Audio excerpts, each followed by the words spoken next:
আল্লাহু আকবার। চাকটির এই অংশটাতে মধু রয়েছে। একটু জায়গাটা একটু ভালোভাবে পরিষ্কার করে দিয়ে যাই। আমি পূর্বে একটি পোস্টে বলেছিলাম যে মধু সংগ্রহের জন্য বিভিন্ন জায়গায় যেতে হয় এবং খুঁজে খুঁজে মধুর চাক বের করতে হয়। তো একটি বাড়িতে এসেছি, যে বাড়ির ভিতরে একটি আম গাছে চাক বসেছে। এই যে এই আম গাছটিতে ঠিক ঘরের চালে, আম গাছটির একদম চালের উপরেই মধু চাকটি বসেছে। তাই একটা জিনিস লক্ষণীয়, এই চাকটি কিন্তু বাইরে থেকে দেখা যায় না। এরকম বিভিন্ন জায়গায় গিয়ে গিয়ে একদম চিরুনি অভিযানের মতো করে খুঁজে খুঁজে বের করতে হয় মৌচাক, তারপরে কিন্তু মধু সংগ্রহ করতে হয়। তো এই কাজটি আমরা করতেছি তাসমানের পক্ষ থেকে। এখন আমরা এই মধুটি সংগ্রহ করব, চাকটি কেটে নিব, পুরো প্রসেসটা দেখি আমরা কিভাবে মধুটা সংগ্রহ করি।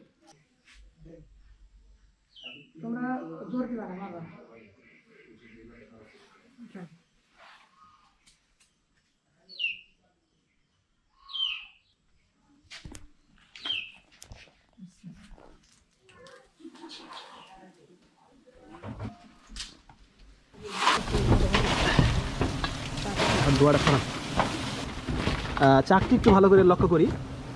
একটা চাকে কিন্তু পুরো অংশে মধু থাকে না, কিছু অংশে মধু থাকে। যেমন এই চাকটিতে অনেক বড় এবং চাকটি 5 ফিটের মতো লম্বা হবে। চাকটিতে কোন অংশটা মধু হয়েছে সেটা দেখাই। চাকটির এই অংশটাতে মধু রয়েছে এবং অন্যান্য অংশ বলতে এই অংশটা বাচ্চার অংশটা আমরা কাটবো না। এই যে এই পাশে কিন্তু অনেক মৌমাছি রয়েছে। বড় চাকটি এই অংশটা মধু রয়েছে, এই মধুর অংশটা কেটে নেব। এটা নিচে রাখতেছি।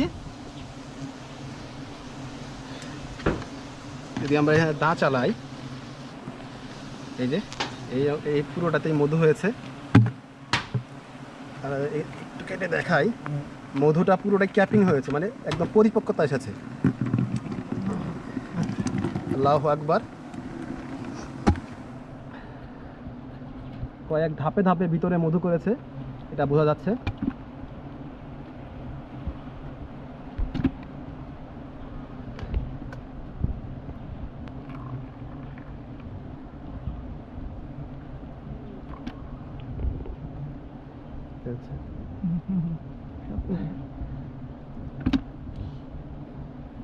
এত সুন্দর মধু, ওয়াও, আলহামদুলিল্লাহ।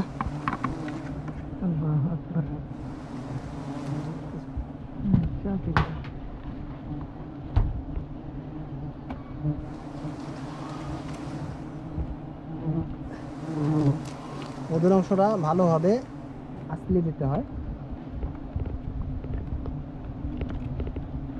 এবং এই পরিমাণ মধু আমরা পেয়েছি। চারি কাটা শেষ।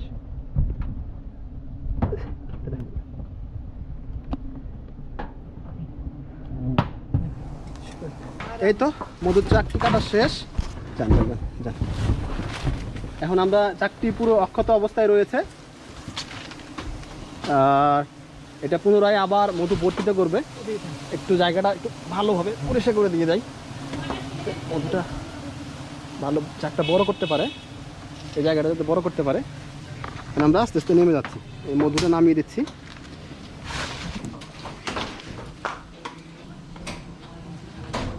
বেশি একটা ব্যাগ পেতে হলো না চাকটি কাটতে, কারণ হলো যেহেতু টিনের চালে ছিল, খুব সহজ হলো এবং খুব সহজেই চাকটি কাটতে পারলাম। মধু যে পরিমাণ আশা করেছিলাম সেই পরিমাণ হয়নি। আমরা আশা করেছিলাম 3 থেকে 4 কেজি মধু হবে, এখানে 1.5 থেকে 2 কেজির মতো মধু হবে।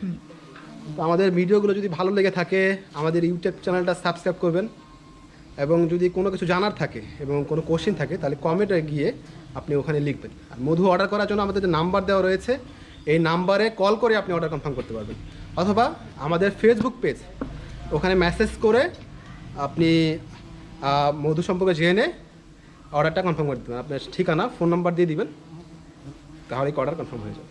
আর নর্মালি আমরা ঢাকার মধ্যে হোম ডেলিভারি দিয়ে থাকি, ঢাকার বাইরে কুরিয়ারের মাধ্যমে পাঠিয়ে থাকি। ধন্যবাদ।